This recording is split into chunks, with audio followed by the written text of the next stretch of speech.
Everybody in the world. Hello everyone and welcome back into the GSMC Dead Ball Sports Podcast, brought to you as always by the GSMC Sports Network. Before we get into our second segment of today's show, I do want to remind you, as always, throughout the show, if you wish to contribute in and interact a little bit more directly, to avail yourselves of the Super Chat, Super Thanks, and Super Stickers features, as well as our website, gsmcpodcast.net, to better leave your any opinions, any feedback, any input you may have throughout the show. You could also do it around the network for other shows as well. It is generally appreciated by all tips and donations as well, if you feel so inclined. And it just makes our shows that much better when you, our faithful audience, are contributing to them.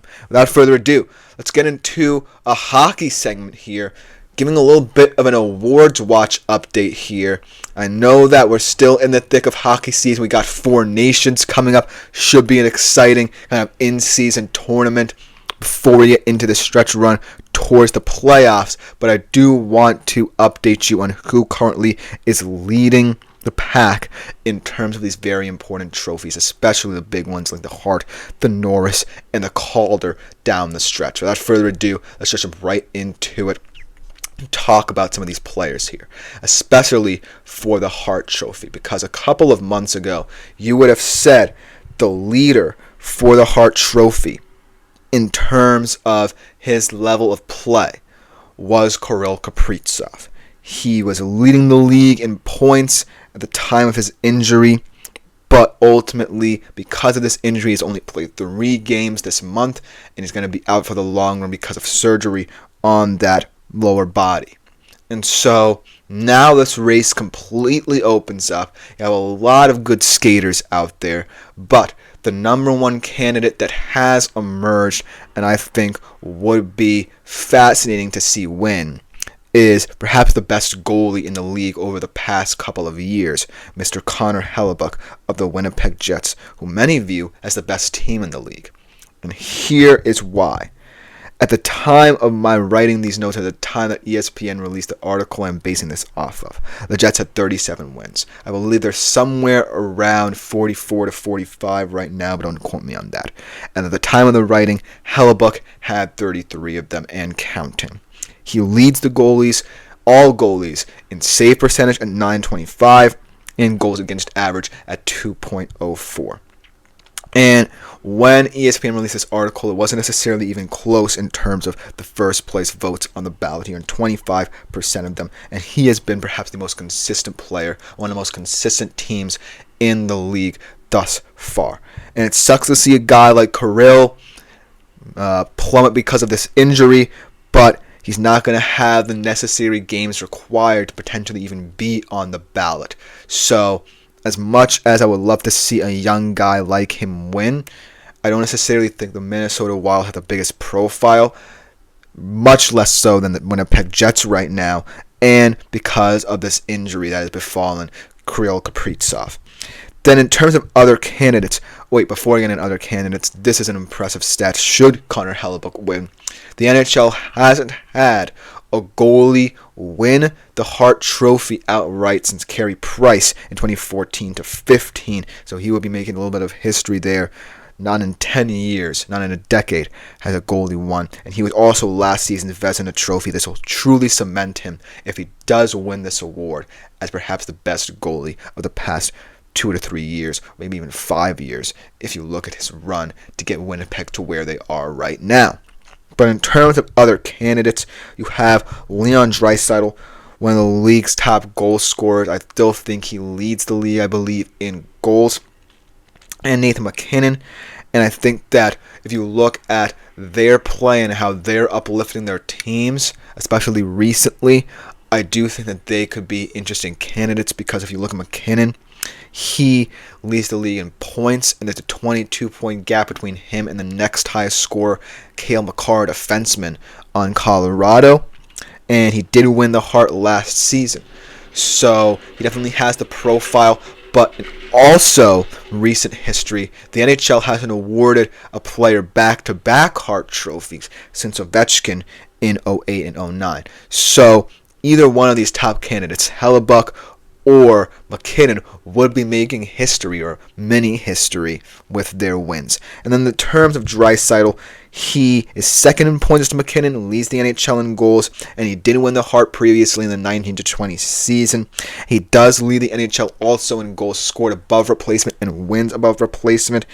But I do think because of McDavid matching him in terms of pace, especially in terms of points per game, and I do believe that dual ability in terms of both of their play styles really hinders Draisaitl's campaign, even less so than McKinnon, just because of the fact that he's not necessarily the focal point of this Oilers squad. And then, if you go down a little bit lower on this list, and a player we'll be talking about in terms of Norris Trophy conversations, Quinn Hughes of the Vancouver Canucks. And I feel that he, in terms of the profile of how important he is to Vancouver and their playoff hopes, he could definitely rise in Hart Trophy voting over the next couple of months.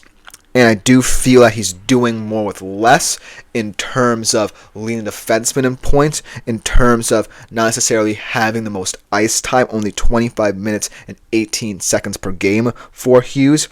And he also had that big point disparity between himself and the next highest scorer in the Vancouver roster in Connor Garland. And he himself is also third in the NHL in goals scored above replacement, right behind that duo in Edmonton, Draisaitl and McDavid. So I do think that this Hart Trophy race kind of got a little bit more open because of the Kirill injury, but I do think that Hellebuyck right now definitely deserves to be the front runner, just because what he's doing at the goalie position for a Winnipeg Jets team that was not expected to be as good as a lot of people think. They were expected to be decent and hang around in the Western Conference, but not lead the pack this far into the season. And the big reason as to why being him really cements it as my front runner. Now let's move into the Norris Trophy, the top defenseman. We talked about Quinn Hughes, and he might not be a front runner in terms of MVP conversations, but as a winner of the award last season, and again, in terms of recent history, there not being a back-to-back Norris Trophy winner since Nicholas Lidstrom, the great Detroit Red Wings player, won it 3 times in a row. Quinn Hughes has certainly cemented himself as one of the best offensive defensemen and one of the most important pieces of a Vancouver Canucks team fighting for relevancy in terms of the playoff push. He leads all defensemen in points, and he's tied with Zach Werenski, another player in this race in terms of even strength points.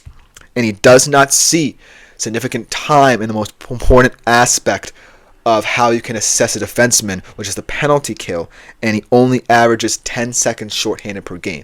That really puts emphasis on how potent he's been offensively and how impactful he's been at 5-on-5. But I do think that Zach Werenski is another one of these guys on a team hovering around the playoff picture in Columbus who wouldn't be there without a guy like Werenski's play. And he has 57 points this season. He earned 35% of the first place votes in terms of this awards watch for ESPN. And I feel that now more than ever he's starting to make a case for himself because he's never finished higher than 8th in the award. Because of what he's doing for a Columbus team battling for their playoff lives, that could propel him into relevancy and potentially a big win at the Norris Trophy. And then you look a little bit more down this list.